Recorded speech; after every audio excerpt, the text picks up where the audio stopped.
It is July 1943. A chaotic beachhead unloading zone in Sicily is choked with smoke, dust, and the deafening roar of distant artillery fire. Landing craft hit the wet sand, dropping their heavy ramps to deliver what the bleeding front line desperately needs to survive. But instead of ammunition boxes or fuel drums, heavy wooden crates filled with metal filing cabinets, heavy desktop typewriters, and stacks of administrative paperwork are being carried onto the shore.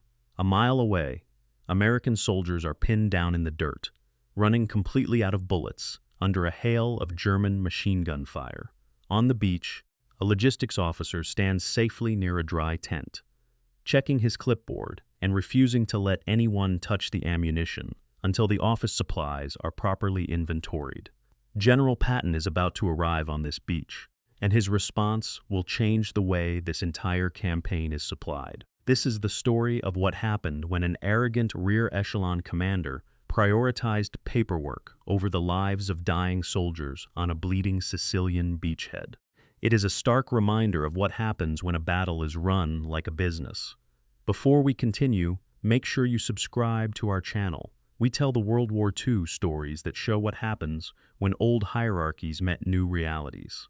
Sergeant Mike McIntyre was 28 years old.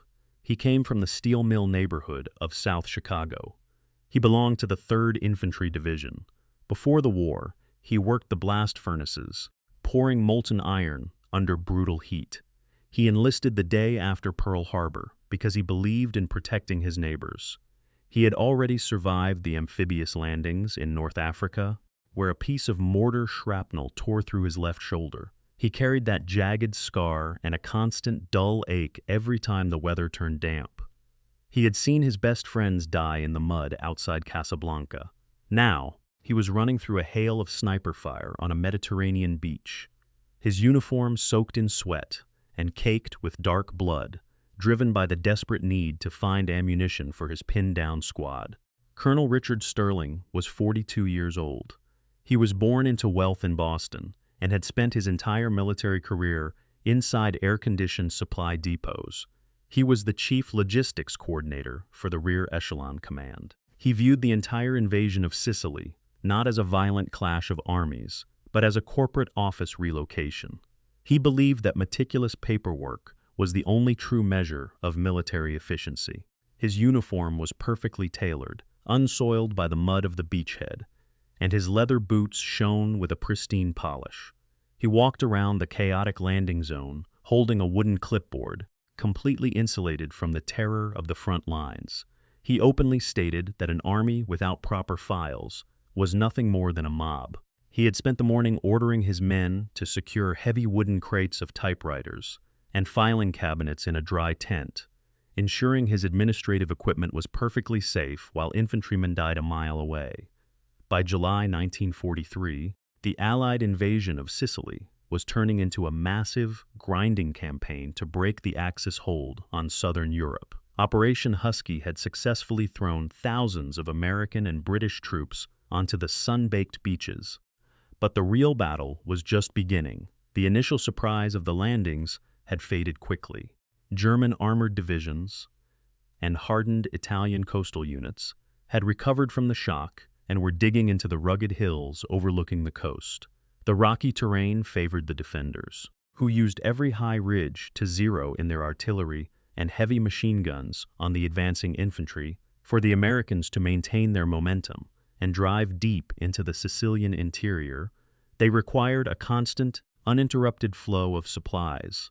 Every hour without ammunition meant the advance would stall, giving the enemy time to reinforce their positions and launch devastating counterattacks. Managing a massive amphibious invasion required a complex logistical pipeline. But the sudden chaos of the beachheads often broke the standard chain of command. In the scramble to unload hundreds of ships, the division between frontline combat necessity and rear echelon bureaucracy became dangerously blurred. Some commanding officers in charge of the sectors had allowed career paper pushers to take control of the supply dumps, prioritizing administrative protocols over the immediate crises of the battlefield. These officers had spent years in static stateside posts, where a missing ledger was treated as a major catastrophe. They brought that same rigid, regulatory mindset to a shoreline that was actively being shelled by enemy guns. They insisted on treating a combat zone like a corporate warehouse, refusing to adapt to the fluid realities of war. The entire operation was slowing to a crawl under the weight of red tape. The beachhead was covered in crates that could not save a single life, while the real fighting units were left stranded in the hills without a single round of ammunition. July 1943, a chaotic beachhead unloading zone in Sicily. Waves crash against the shore as hundreds of men sweat, curse, and heave wooden crates from landing crafts onto the wet sand. But these men are not carrying the heavy artillery shells or the cans of gasoline required by the frontline troops fighting just a mile away. They are carrying heavy iron filing cabinets. They are hoisting crates filled with black typewriters. They are stacking pristine boxes of administrative paperwork. A logistics officer stands on the beach, clutching a clipboard, screaming at an exhausted beachmaster that these office supplies must be inventoried and secured before any ammunition touches the shore. He ignores the distant, rhythmic rattle of German machine guns that are tearing his fellow soldiers apart. General George S. Patton would soon arrive to show this rear echelon commander the deadly cost of fighting a war with paper. The true story of Patton confronting incompetent logistics during the Sicily campaign, July 1943. A chaotic beachhead unloading zone in Sicily. Waves slam against the shoreline as landing craft drop their ramps into the surf. The air smells of salt, burning diesel, and distant artillery fire. Men are sweating, shouting, and hauling heavy crates onto the wet sand. But these men are not moving ammunition boxes or fuel drums. They are carrying heavy steel filing cabinets and olive-drab typewriters. Just 1 mile inland, American combat troops are pinned down by heavy German machine gun fire, rapidly running out of bullets. On the beach, an officer stands with a clipboard, arguing with a beachmaster about proper inventory forms, while infantrymen die in the hills. General George S. Patton Jr. is about to arrive on this beach, and he will deliver a devastating lesson to the men who put paperwork before American lives.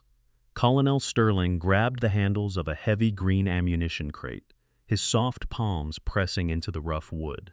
His boots sank into the wet sand as he staggered forward under the crushing weight. The air was thick with the smell of cordite and the deafening roar of explosions echoing from the cliffs. Patton watched from the sand, his hand resting calmly on his ivory revolver, his eyes fixed on the retreating back of the terrified logistics coordinator. Sterling stumbled blindly toward the road, his tailored trousers soaking with salt water, his clipboard abandoned to the tide. Every man on the beachhead stopped to watch the spectacle. Bleeding infantrymen resting on stretchers raised their heads to look. Coxswains on the landing craft paused their winches. Sergeant McIntyre ran ahead, guiding the gasping colonel up the rocky trail toward the sound of the machine guns. Sniper rounds cracked overhead, kicking up small sprays of white dirt along the path. But Sterling kept moving, driven by a raw terror of the general behind him. Back on the beach, the change was instantaneous. The remaining supply troops ceased unloading the administrative cargo. They grabbed the heavy crates of typewriters, the pristine metal filing cabinets, and the boxes of carbon paper. Marching to the edge of the surf, with rhythmic splashes, they hurled the expensive office equipment directly into the Mediterranean Sea. The typewriter keys rattled as the machines sank beneath the blue water, clearing the decks completely for the incoming fuel and bullets. Sergeant Mike McIntyre returned to his unit that evening, his hands stained with the grease of the machine gun and the dust of the Sicilian hills. He survived the war, fighting through the Italian mainland and into the heart of Europe. In 1946, he returned home to Pittsburgh, Pennsylvania, where he took a job at a local steel mill, rarely mentioning the beachhead at Gila to his family. He raised 3 children and lived a quiet, unassuming life, passing away in his sleep in September 1988. Colonel Richard Sterling was quietly reassigned 3 days after the incident on the beach. His dreams of a flawless administrative career shattered. The report of his behavior was scrubbed from the active operational logs. but his reputation among the combat echelons was permanently ruined. He spent the remainder of the war managing a supply depot in rural Ohio, far from any tactical decision-making authority. After his discharge in 1946, he worked as a corporate mid-level manager for an insurance firm in Boston, remaining bitter about his wartime treatment until his death in 1974. General George S. Patton Jr. never recorded the confrontation in his official personal diary, viewing it as a routine corrective action required to maintain momentum. He did, however, mention the problem of rear echelon bureaucracy in a letter to his wife later that summer. He wrote that an army is a delicate mechanism fueled by blood and gasoline, and any man who treats a battlefield like a retail store is a danger to the Republic. What Patton did when an arrogant officer prioritized paperwork over ammo. July 1943. A chaotic beachhead unloading zone in Sicily. Heavy surf slams against the sand as landing craft drop their ramps into the shallow water. Artillery shells rumble in the distant hills. Men sweat, shout, and struggle to move heavy wooden crates under a burning Mediterranean sun. It looks like a standard military operation, but a closer inspection reveals something completely wrong. A landing craft is lowering its ramp, and instead of ammunition or fuel, soldiers are hauling out heavy green filing cabinets, metal typewriters, and stacks of fresh paperwork forms. A mile away, frontline infantrymen are pinned down by German machine gun fire, desperately counting their remaining bullets. On the sand, an officer stands with a clean clipboard, blocking the combat troops from getting what they need to survive. George Patton is about to land on this beach, and he will show this officer exactly how a war is won. If you had been in Patton's position, would you have done the same, or would you have accepted the bureaucratic chain of command and waited for the proper forms to process? Let us know in the comments. And if you want more stories about what happens when a battle is run like a business, make sure to subscribe.